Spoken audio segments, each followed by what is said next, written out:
Hey everybody, out in the garage with the 2007 Honda Pilot. Just noticed what I believe is transmission fluid leaking in the driveway and now in the garage. So I am going to start troubleshooting this, and the first thing I'm going to do is remove the cowling along the lower front of the car. I'll show you that right now.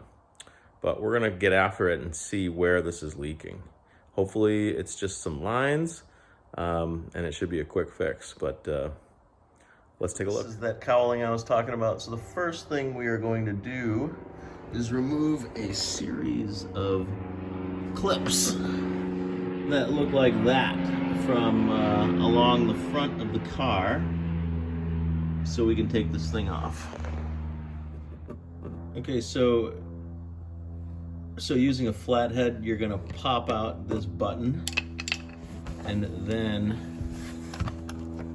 you can pull it right out. And in case you haven't seen them before, that's what they look like. So that can actually come all the way out. So I've got that cowling off, and as you can see, most of the oil or fluid that's dripping is right along the bottom of the radiator. So I'm suspicious of those lines that send the transmission fluid through the radiator to cool it. But now we'll get under the car and take a look at those lines and what else we can learn. As you can see, lots of oil or fluid along the bottom where that radiator is. I'm going to try and film this, but there are the two lines that come out of the front of the transmission. And you can see one of them is looks like it's all wet. And I'll see if I can do this. I'm gonna try and follow those lines with you. Oh, it's not easy. But anyways, they feed into the radiator here, and those connections look very wet. So I am going to wipe everything down and then run the car and see if I see any leaks. Okay, I do have remote start, so I'm gonna lay underneath the car, look at those transmission lines while I start the car, and see if I can identify the leak.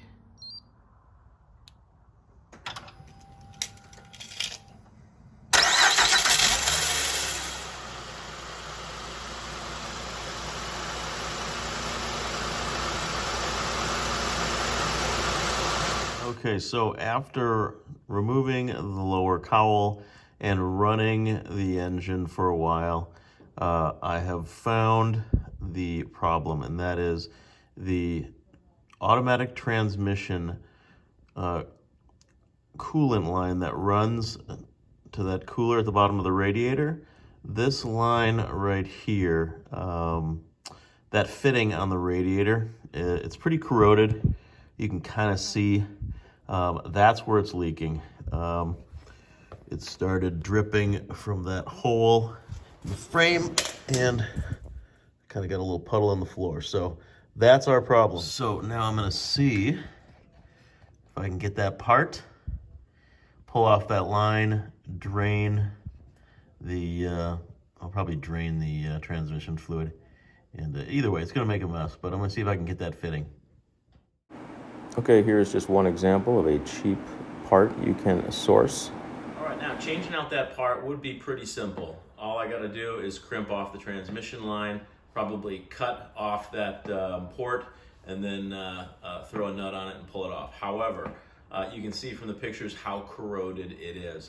There's a good possibility that in the process of trying to remove that inlet port, I might snap it off, and this suddenly turns into a full radiator job, which I don't feel like tackling in February. So I'm gonna call my mechanic, who I completely trust, and ask him what it would take to get that part changed, and worst case scenario, if it snaps in his garage, what it would cost just to have a new radiator dropped in.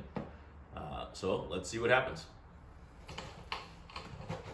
All right, so I just got off the phone with the mechanic. We're looking at about $100, under an hour, just to swap out that part. And If that port would happen to snap off, we're looking at about $550 to install the new radiator, which I honestly think is a screaming deal, because to remove the whole front end of this vehicle, to drop in that radiator and remove all the lines, probably take me the better part of an afternoon. So I also priced out a new radiator in case that port does snap off, and I'm looking at between $350 and $400 just for the radiator. So I'm thinking that's a pretty good deal, and I don't risk having this little port change turn into a full radiator replacement in the middle of February. Worst case scenario, the port does snap. I'm going to be having him put a radiator in for $500. So although my plan was to do this myself, I think it's smart to look at the risk versus reward and what you feel like tackling. And here in New Hampshire, what time of year it is. So I'm going to take this car over to the shop. I'm going to chop it off with transmission fluid, take it over to the shop, and cross my fingers that he can remove that port without snapping it off. I'll let you know how it goes. All right, so there is the new fitting installed without needing to replace the radiator. I am out $100 and some change, and do I have any regrets? Absolutely not. This car is back together and did not cost me much at all. That's it. Hope you guys have a good one.